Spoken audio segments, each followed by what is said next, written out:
Les mascottes sont sur les starting blocks, l'ambiance JO s'empare déjà de Rio. Du côté du village olympique, c'est l'heure des finitions. Le parc est quasiment prêt à recevoir les 207 délégations étrangères qui arriveront dès fin juillet. Plus de 10 000 athlètes et 500 000 touristes sont attendus pour ces premiers Jeux olympiques d'Amérique latine et les Brésiliens ont prévu les choses en grand. Ce village est l'un des plus grands que j'ai vus. Je suis très heureuse de remplir ce rôle de maire. Il y a beaucoup de monde qui travaille pour que tout se déroule au mieux. Et après, mon rôle sera de recevoir les athlètes pour qu'ils profitent d'un séjour agréable. Mais quelques nuages planent sur la ville merveilleuse. Conséquence de la sévère crise économique, Rio fait face à une forte hausse de la criminalité depuis janvier. La police de l'État de Rio, qui subit des retards de salaire en ce moment, a organisé de brèves manifestations ces dernières semaines. Sur leur banderole, des avertissements sur leur manque de capacité à protéger la population. Récemment, des athlètes ont même été victimes d'attaques, dont une Brésilienne qui a été blessée par balle à la tête. Les autorités ont prévu de mobiliser le double des effectifs des Jeux Olympiques de Londres. Après les différents attentats dans le monde cette année, elles prennent aussi la menace terroriste au sérieux.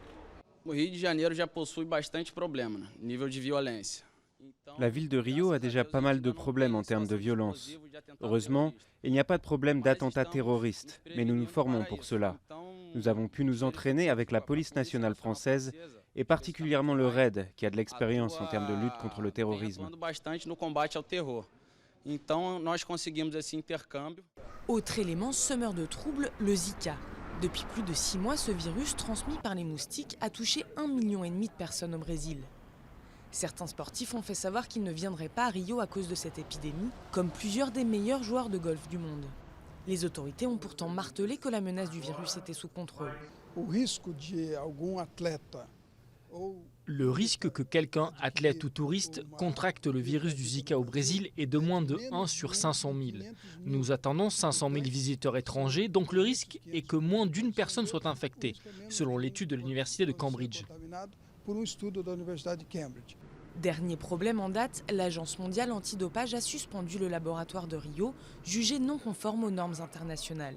S'il ne récupère pas son accréditation à temps, les échantillons sanguins et urinaires devront être envoyés par avion à l'étranger pendant les JO. À un mois du coup d'envoi, les organisateurs continuent malgré tout d'afficher leur confiance et promettent des Jeux dont le pays sera très fier.